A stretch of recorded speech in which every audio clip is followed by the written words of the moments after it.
Hace un tiempo, una amiga y yo decidimos hacer espiritismo por primera vez. Siempre nos había picado la curiosidad, pero jamás habíamos tenido el valor para intentarlo. Sin embargo, aquella noche, algo nos impulsó a hacerlo. Llamamos a otras 2 amigas para que nos acompañaran, ya que nos habían dicho que, con más de 2 personas, era más probable que algo sucediera. Aunque al principio se mostraron renuentes, al final accedieron a participar. Preparamos todo con mucha cautela y, a pesar de sentir algo de miedo, comenzamos a jugar a la ouija. Durante la sesión, una de nuestras amigas, visiblemente incómoda, dijo: "Yo me voy de aquí". Menuda tontería esta de la ouija. Nos quedamos un poco sorprendidas, pero decidimos dejar la sesión para otro momento, al no sentir que fuéramos a obtener respuestas claras. Unos días después, mi amiga, que había decidido irse en medio de la sesión, me llamó, aterrada. Me contó que, al regresar a su casa, después de estudiar en la biblioteca, había pasado por una casa en ruinas cerca de su hogar. En ese momento, una niña vestida de blanco se acercó a ella y le pidió que jugara con ella. Mi amiga, apurada por llegar a su casa, le dijo que no podía, y en ese instante, la niña comenzó a llorar. Pero no era una llorera normal, sus lágrimas eran de sangre. Mi amiga, completamente aterrada, salió corriendo y llegó a su casa, donde, entre sollozos, me llamó para contarme lo sucedido. Al principio, creí que se trataba de una broma, algo que ella podría haber inventado para asustarme. Sin embargo, algo en su voz me hizo pensar que hablaba en serio. Esa noche, no podía dejar de pensar en lo que me había contado, ni en lo que había sucedido durante nuestra sesión de ouija. Recordé que mi amiga había abandonado la sesión de manera algo brusca, y empecé a preguntarme si lo ocurrido tenía algo que ver.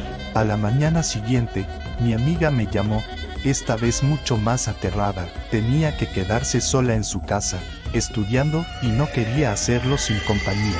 Decidí ir a su casa, ya que yo también tenía que estudiar. Llegué allí y comenzamos a repasar. Pero, de repente, un sonido extraño interrumpió el silencio. Era como si algo estuviera arañando la pared.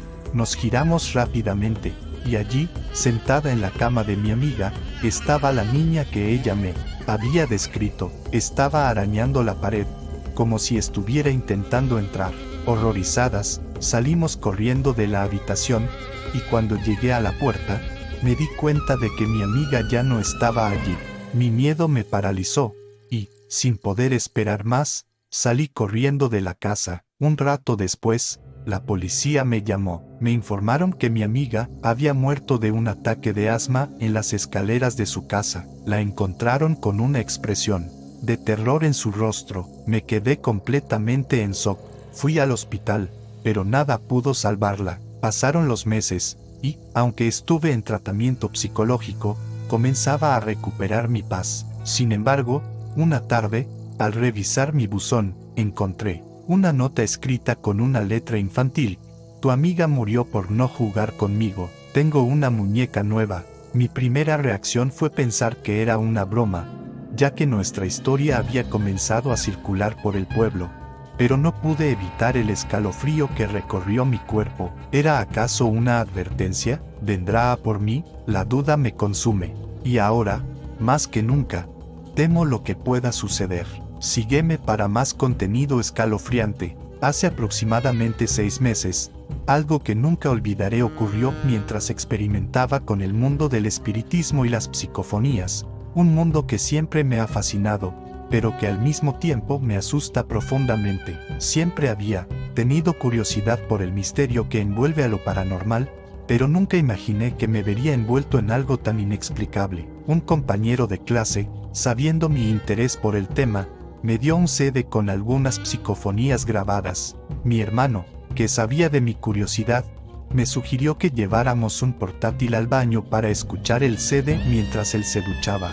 Decidí seguir su idea, y así lo hicimos. Antes de que pudiéramos escuchar la primera psicofonía, una voz grave y solemne se oyó desde los altavoces, advirtiéndonos: nunca lo escuchen a oscuras. La advertencia, de alguna manera, me pareció aún más inquietante, Pero lo que sucedió a continuación fue mucho peor. Para jugarle una broma a mi hermano, apagué la luz del baño mientras la psicofonía comenzaba. El cuarto se sumió en una oscuridad total, y fue entonces cuando mi hermano, asustado, gritó: «Enciende la luz». Obedecí rápidamente y volví a encender la luz, pero algo extraño ocurrió. El CD ya no sonaba, el portátil había dejado de reproducir las psicofonías, y lo peor de todo es que nadie había tocado el equipo. Yo estaba completamente seguro de que no lo había hecho, ya que en ese momento mi dedo estaba en el interruptor de la luz, y mi hermano, por supuesto, estaba dentro de la bañera, a más de 2 metros de distancia del portátil. Ninguno de los dos había tocado el ordenador, pero, de alguna manera, la música se detuvo. Me miré a mi hermano, y la expresión en su rostro era de puro desconcierto. ¿Quién apagó las psicofonías? No lo sé, y lo cierto es que no estoy seguro de querer saberlo. Algo extraño había sucedido esa noche, algo que se niega a ser explicado, y aunque seguimos intentando encontrar una razón lógica, en el fondo, sabíamos que esa experiencia había sido algo que no debía haberse detenido tan repentinamente. No volví a escuchar esas grabaciones, ni siquiera cerca de la oscuridad. La advertencia de la voz en el CD, que al principio me parecía solo una broma más, dejó de ser tan trivial. La sensación de que algo más había estado allí, observándonos en la penumbra, nunca me abandonó. No olvides suscribirte para seguir disfrutando de estas historias de terror. Era una noche tranquila. La niña de 7 años estaba en casa de su abuela. Sus padres habían salido al cine y ella se quedaba con la anciana en su pequeño piso. La tarde pasó entre risas y conversaciones ligeras, pero cuando llegó la noche, el ambiente se tornó inquietante. A las 10 de la noche, la abuela comenzó a hacer labores de costura mientras la niña veía la televisión. De repente, la abuela, con voz débil, le pidió un favor a su nieta. «¿Podrías traerme un vaso de agua?», le dijo la abuela, su voz quebrada por la sed. La niña miró hacia el pasillo oscuro, apenas iluminado por la luz de la televisión. «Está oscuro», respondió, dudando. «No temas», dijo la abuela con una sonrisa tranquilizadora. «Sigue el pasillo. Justo al lado de la puerta del baño hay un interruptor». La niña, con algo de miedo, aceptó el desafío. Salió de la habitación, y al ingresar al pasillo, la oscuridad la rodeó por completo. No podía ver nada, por lo que se arrimó a la pared y comenzó a palparla, buscando el interruptor. Avanzó lentamente, su corazón acelerado por el extraño silencio que reinaba en la casa. Al llegar al marco de la puerta del baño, la niña se detuvo para continuar buscando el interruptor, pero algo extraño sucedió. De repente, sintió una presión fría y fuerte sobre su brazo, como si una mano huesuda intentara arrastrarla hacia la oscuridad del baño. El terror se apoderó de ella, y en un grito ahogado, logró soltarse de la fuerza invisible que la sujetaba.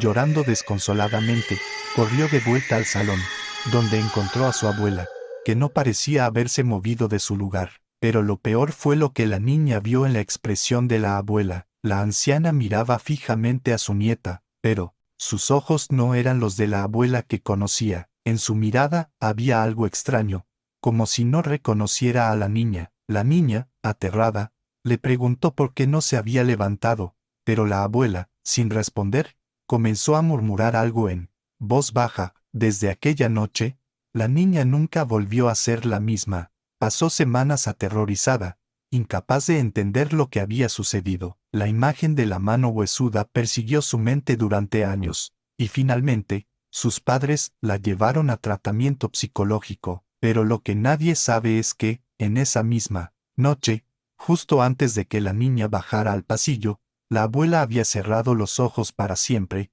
sin que nadie se diera cuenta. La niña no estaba sola en esa casa. Algo más había entrado esa noche, algo que vestía la forma de la abuela, pero no era ella. La pregunta permanece sin respuesta. ¿Quién estaba en realidad en el salón cosiendo? Un hotel antiguo, enclavado en las afueras de la ciudad, era conocido por su historia turbia. Nadie sabía muy bien cuándo se había construido, pero los rumores sobre su pasado estaban por doquier. Se decía que había sido un refugio para viajeros en tiempos de guerra, pero también había sido escenario de tragedias. Se decía que muchos de los que se hospedaban allí nunca volvieron a salir. Un grupo de amigos, buscando aventura y algo de misterio, decidió hospedarse en él. El ambiente era sombrío, las paredes sucias y las lámparas de la recepción parpadeaban intermitentemente. A pesar de todo, aceptaron la habitación y se instalaron, riendo nerviosamente mientras exploraban cada rincón del lugar. La habitación era amplia, pero había algo inquietante en su mobiliario viejo y las cortinas que nunca se movían, incluso cuando las ventanas estaban abiertas. Esa misma noche, cuando todos se acomodaron para dormir, comenzaron a escuchar extraños ruidos provenientes de los pasillos. Al principio pensaron que eran solo las viejas tuberías, pero pronto el sonido se hizo más claro, pasos arrastrándose por el suelo, como si alguien caminara sin levantar los pies. Uno de ellos decidió levantarse para investigar, pero cuando abrió la puerta, no había nada, solo la oscuridad. A la mañana siguiente, uno de los amigos desapareció. Al principio, pensaron que era una broma, que se había ido a explorar por su cuenta, pero al ver la puerta cerrada y la ventana abierta, el miedo se apoderó de ellos. Comenzaron a buscar por todo el hotel, pero no había rastro de él. Cuando llegaron al sótano, descubrieron algo espeluznante, el cuerpo de su amigo, tendido sobre una mesa de mármol, con los ojos abiertos, mirando al techo. No había señales de violencia, solo una expresión de horror absoluto congelada en su rostro. Aterrados, trataron de salir del hotel, pero la puerta principal no se abría. Parecía que el hotel no quería dejarlos ir. Con cada intento de escapar, las luces se apagaban y los pasillos se alargaban, llevándolos de vuelta a la misma habitación donde todo había comenzado. La última cosa que escucharon fue un susurro que venía de la pared, diciendo: «Nadie escapa del hotel». La policía, al llegar, nunca encontró señales del grupo de amigos, solo una habitación vacía, con las cortinas cerradas, y el sonido distante de los pasos arrastrándose. El hotel sigue allí, esperando a su próxima víctima, y aunque muchos han intentado hospedarse, ninguno ha salido con vida. Suscríbete y disfruta.